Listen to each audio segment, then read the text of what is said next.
नमस्कार साथियों, आज के इस वीडियो में हम बात करेंगे विनोबा भावे यूनिवर्सिटी के सेमेस्टर 2 एमडीसी पॉलिटिकल साइंस का इंपॉर्टेंट क्वेश्चन जो आपके एग्जाम के पॉइंट ऑफ व्यू से काफ़ी इंपॉर्टेंट है।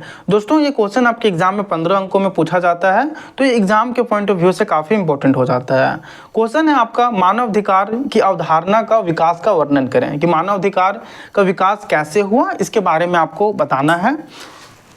दोस्तों, यदि अभी तक आपने टेलीग्राम चैनल, व्हाट्सएप चैनल को फॉलो नहीं कर रखा है तो आपको डिस्क्रिप्शन बॉक्स में दोनों का लिंक मिल जाएगा, वहां से आप हमें फॉलो कर सकते हैं और अपनी यूनिवर्सिटी के सारे अपडेट्स और स्टडी मटेरियल्स के पीडीएफ वहां पे पा सकते हैं। दोस्तों, यदि अभी तक आपने क्वेश्चन नंबर 1 नहीं देखा है तो आपको प्ले लिस्ट में एमडीसी पॉलिटिकल साइंस का क्वेश्चन नंबर 1 मिल जाएगा, वहाँ से आप देख सकते हैं। क्योंकि जितने भी प्ले लिस्ट में आपको क्वेश्चन देखने के लिए मिलेंगे, सारे एग्जाम के पॉइंट ऑफ व्यू से बनाए गए हैं, जो आपके एग्जाम में डायरेक्ट पूछे जाते हैं और सारे क्वेश्चन आपके 15-15 मार्क्स के हैं। और लास्ट में इन क्वेश्चनों के हमने एमसीक्यू भी दे रखा है, जो आपके 1 वर्ड में पूछे जा सकते हैं। तो चलिए बिना टाइम वेस्ट किए हम लोग देखते हैं मानवाधिकार की अवधारणा का विकास कैसे हुआ, इसके बारे में। दोस्तों, मानवाधिकार की अवधारणा का विकास समय के साथ हुआ और यह मानवता के अधिकारों की रक्षा करने के उद्देश्य से तैयार की गई है। मानवाधिकार का अर्थ है वे अधिकार जो प्रत्येक व्यक्ति को उनके जन्म के साथ ही मिलते हैं और जिन्हें सरकार या अन्य किसी संस्था द्वारा छीना नहीं जा सकता। मानवाधिकार का अर्थ क्या है? जो वे अधिकार जो हमें जन्म के साथ ही मिलते हैं, जिन्हें सरकार या अन्य किसी संस्था द्वारा छीना नहीं जा सकता। इन अधिकारों का उद्देश्य प्रत्येक व्यक्ति को समानता दिलाना, स्वतंत्रता, सम्मान और न्याय प्रदान करना है। इसके बाद आइए बात करते हैं मानवाधिकार के विकास का जो पहला चरण था, प्रारंभिक अवधारणा के बारे में। एक क्या होता है, आप इन सारे टॉपिक्स को मेंशन करके लिखिएगा तो आपका आंसर काफ़ी अट्रैक्टिव और काफ़ी अच्छा लगेगा, ताकि आपका एक भी मार्क्स कटे ना। जैसे प्रारंभिक अवधारणा में आप लिख सकते हैं, मानवाधिकार की अवधारणा का इतिहास बहुत पुराना है। प्राचीन काल में यह अधिकार सामाजिक और धार्मिक प्रथाओं के रूप में उभरते थे। प्राचीन काल में यह अधिकार सामाजिक और धार्मिक प्रथाओं के रूप में उभरे थे। उदाहरण के लिए भारत में वेदों और उपनिषदों में व्यक्तियों के अधिकारों की बातें मिलती है। इसी तरह आप अन्य प्राचीन सभ्यताओं देखिएगा, जैसे ग्रीस हो गया, रोम और चीन में भी मानव अधिकार की कुछ अवधारणाएं मौजूद थी। हालांकि ये अधिकार सीमित हैं और एक विशेष वर्ग तक ही सीमित थी।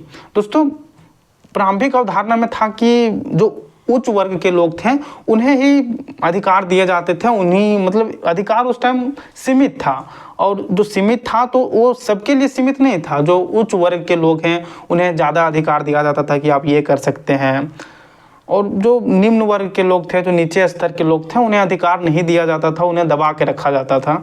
तो इन सारे चीज़ों को आप लिख सकते हैं। इसके बाद मध्यकाल में क्या विकास हुआ मानवाधिकार का, इसके बारे में आप लिख सकते हैं। जैसे मध्यकाल में विशेष रूप से यूरोप में धार्मिक विचारों और राजशाही के अधिकारों ने मानवाधिकार की अवधारणा को प्रभावित किया। लेकिन 1215 में इंग्लैंड में मैग्ना कार्टा, आप इस जगह का नाम याद रखिएगा दोस्तों, क्योंकि ये आपके 1 वर्ड में पूछा जा सकता है। मैग्ना कार्टा देखिए, जैसे मध्यकाल में विशेष रूप से यूरोप में धार्मिक विचारों और राजशाही के अधिकारों ने मानवाधिकार की अवधारणा को प्रभावित किया।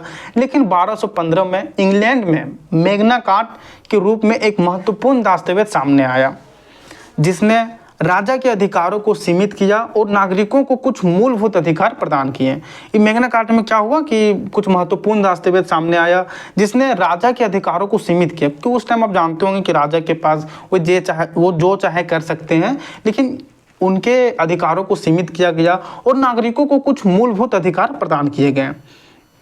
इसके बाद आधुनिक विकास में मानवाधिकार का क्या वर्णन है, क्या है, इसके बारे में आप लिख सकते हैं। जैसे आधुनिक मानवाधिकारों की अवधारणा का असली विकास 17वीं और 18वीं शताब्दी में हुआ, जब पश्चिमी देशों में राजनीतिक विचारों में बदलाव आया।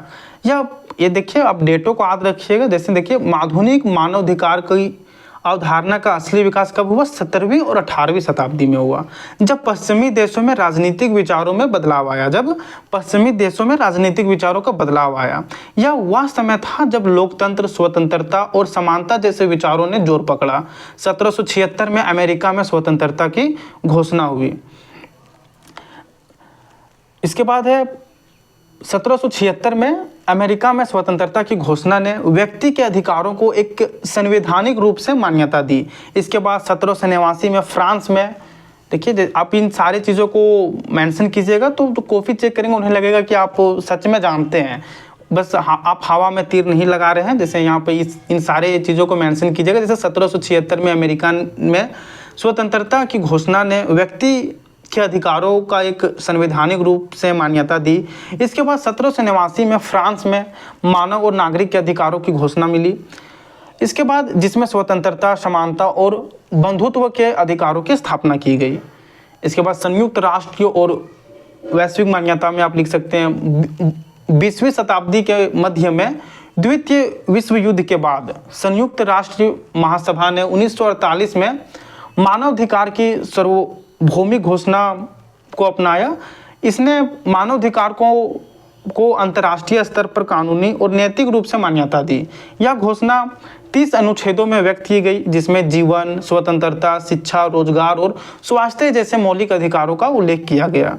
इसके बाद आप इन सारे पॉइंट्सों को लिख के लास्ट में आप समाप्ति का एक इस तरह करके टॉपिक दीजिएगा, जिसमें आप लिख सकते हैं कि आज के समय में मानवाधिकार का संरक्षण और संवर्धन दुनिया भर में सरकारों, अंतर्राष्ट्रीय संगठनों और नागरिक समाज के प्रमुख लक्ष्यों में से एक है।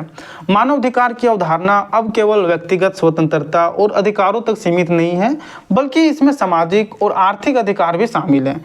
जैसे जैसे समय बीत रहा है, मानवाधिकार का क्षेत्र और व्यापक होता जा रहा है, क्योंकि देख रहे हैं अब सबको समान अधिकार दिया जा रहा है। लेकिन जो पहले जब देखिएगा उसमें बस एक उच्च वर्ग के लोगों को अधिकार दिया जाता था, लेकिन आप अब देखिएगा कि सबको इक्वल ट्रीट किया जाता है। तो आप इन सारे बातों को लास्ट में मेंशन करके लिख सकते हैं निष्कर्ष के रूप में कि आज के समय में मानवाधिकार का संरक्षण और संवर्धन दुनिया भर में सरकारों, अंतर्राष्ट्रीय संगठनों और नागरिक समाज के प्रमुख लक्ष्यों में से एक है।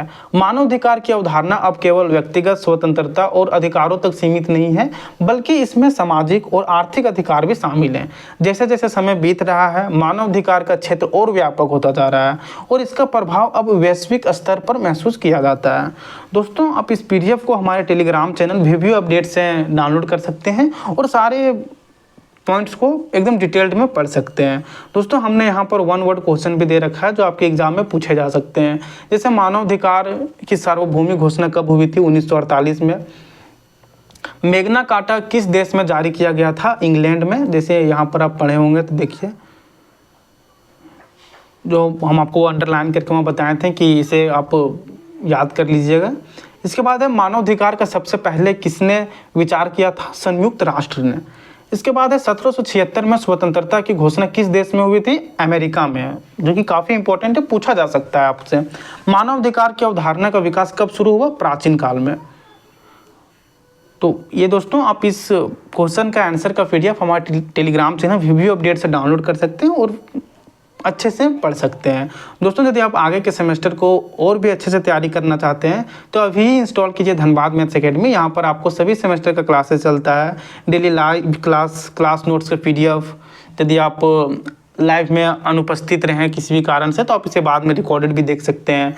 DMA गेस पेपर जो आपके एग्जाम ओरिएंटेड बनाई जाती है, आपके सिलेबस को डिटेल्ड में एनालिसिस करके हैं, और PYQs को डिटेल्ड में एनालिसिस करके कि क्या क्या आपसे पूछा जा सकता है। इन सारी चीज़ों को ध्यान में रख के DMA गेस पेपर आपके एग्ज़ाम के लिए तैयार किया जाता है। इसी के साथ आपको डाउट डिस्कशन ग्रुप दी जाती है, जिसमें यदि आपको कोई डाउट है तो वहाँ पे आप इंस्टेंटेनियस पूछ सकते हैं। आपको 24/7 तुरंत जवाब मिलता है। दोस्तों, धनबाद मैथ्स एकेडमी ना सिर्फ झारखंड के VVU हजारीबाग के लिए बल्कि झारखंड के सभी यूनिवर्सिटीज़ के लिए डेडिकेटेड कोर्सेज करवाती है। जैसे आपका BBMQ Dhanbad, SKMU Dumka, Ranchi university, इन सारे यूनिवर्सिटीज़ के लिए डेडिकेटेड कोर्सेज करवाती है। एप्लीकेशन का लिंक आपको डिस्क्रिप्शन बॉक्स में मिल जाएगा और आप प्ले स्टोर में भी धनबाद मैथ्स एकेडमी सर्च कीजिएगा तो आपको एप्लीकेशन देखने के लिए मिल जाएगा। और यदि आपको कोर्स से रिलेटेड या स्टडी से रिलेटेड कोई भी जानकारी चाहिए हो तो आप इस नंबर पर कॉल कर सकते हैं, आपको सारी चीज़ें बताई जाएगी। दोस्तों, यदि वीडियो आपको अच्छी लगी हो तो वीडियो को लाइक करें और चैनल को सब्सक्राइब करके रखें, क्योंकि हम आपके लिए ऐसे ही इंपॉर्टेंट क्वेश्चन और आपके लिए कॉलेज से रिलेटेड और यूनिवर्सिटी से रिलेटेड अपडेट्स हम लाते रहते हैं। धन्यवाद दोस्तों।